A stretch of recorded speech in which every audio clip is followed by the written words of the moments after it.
Hey guys, welcome back. Today we're going to be going over McGill's big 3 exercises. So it's going to be the bird dog, the side plank, and the hollow drill, or as some people call it, the sternal crunch. What these 3 exercises are going to be awesome for is helping to get those core stabilizing muscles re-engaged so we can support that lumbar spine through the full range of motion and get rid of any of that low back pain that you may be having with some sort of movements, as well as keep that back pain from coming back again in the future.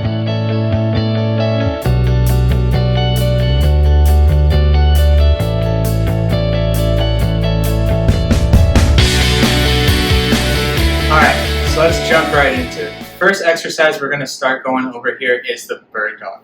So not only is this going to be super awesome for getting that core stabilized and engaged, it's also going to help both sides of your brain start to communicate back and forth, start to rebuild those cross bridges to help with our mental capacity as well, because by stimulating and moving both sides of the body at the same time, we're going to help actually activate both sides of the brain at the same time, so they have to communicate. It's going to help get that brain functioning and working at a higher level. So it's going to be good for way more than just getting that core engaged. So the first thing that we're going to do here is get in a position on the floor where we're in all fours. So what I want you to start with is making sure that those hands are directly over top of the shoulders and that the hip and the knee are at 90-degree angles. For some of you beginners, this is going to be a little bit more challenging. And what I first want you to focus and work on doing is just lifting one arm at a time so that we're nice and straight here. Come back, try to set that hand right back where it was. Next thing you're going to do is extend the opposite leg. What I want to focus on here is making sure that my hips are staying balanced, my back is staying straight the whole way through that range of motion. And then we're going to set that back down. You would continue and do the same thing on the other hand and the other leg. Now, once we can do that pretty easily without any pain, anything like that, the next thing we're going to do is work on one hand and that opposite leg. So, same thing here, making sure that we're maintaining those 90-degree angles the whole way through. We're going to lift the leg and the opposite arm. And so again, we want to focus on is making sure that that leg is going back nice and straight. The first thing that you're going to notice is that as you lift that leg, it's going to start to come back like this. Or when we lift, we're going to shift our hips and our pelvis or our shoulders, and we're not going to stay nice and low. So I want to make sure that we're doing this absolutely perfectly. Nice and level, nice and straight. You can point that toe back down, and then try to get that hand and the knee to contact the ground at the same time. So this is going to be a very basic exercise and movement. It shouldn't really hurt too bad. You shouldn't really feel like the muscles are burning, but what you are going to feel like is that after you start to fatigue those muscles a little bit, you're not going to be able to do the movement as crisp or as perfectly. And so as soon as you start to feel that you can't do that movement exactly perfect, I want you to stop, rest, and then start up again.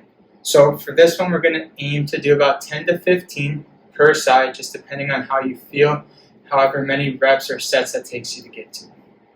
Alright guys, next exercise we're going to work on is the sternal crunch, or as I call it, the hollow drill.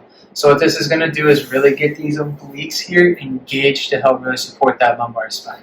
So we're going to have to work on cueing this exercise here for a second before we jump into it. So what you're going to do is start laying on your back. You can bend your knees, and if you slide your hands under your back, you should be able to feel that curvature where your lumbar spine is kind of sticking up off the ground there.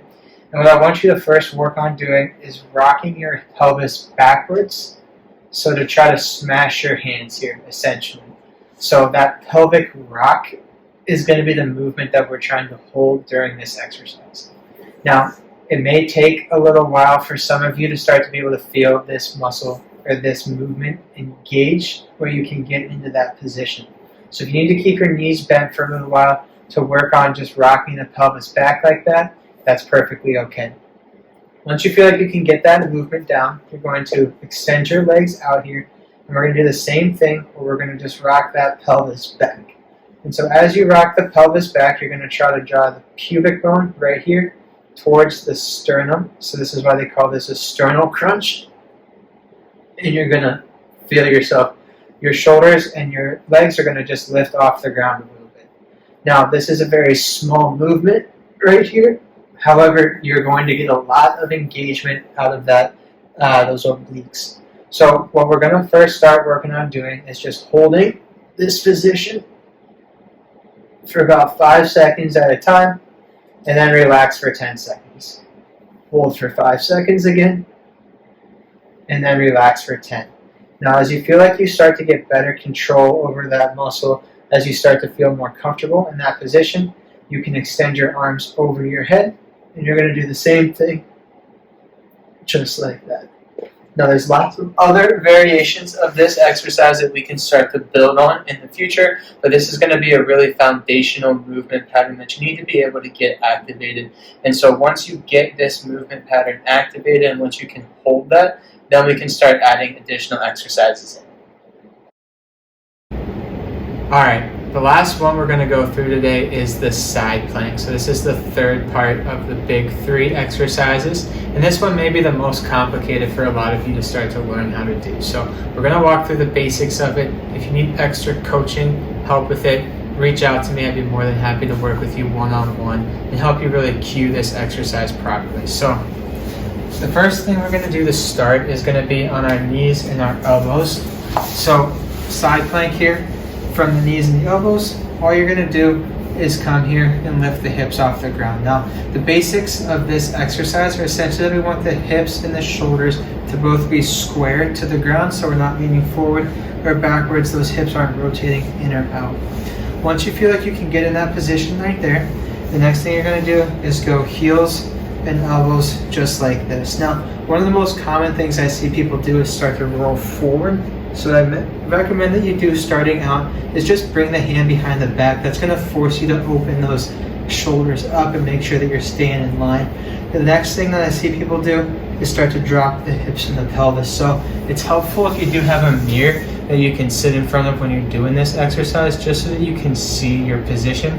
A lot of times what happens is I'll be working with people, they'll think that they're in that level position, when in reality they're not, right? So having that feedback from the mirror or video yourself doing it, just so you can get that recognition of where your body's at in space and be able to hold yourself in that perfect position. So I hope these exercises help.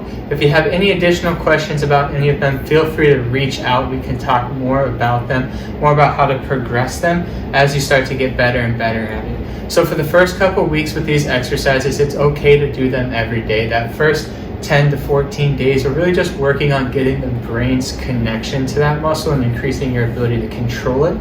After that, we can start to taper them back, add in more sets, more repetitions, and do them less frequently throughout the week.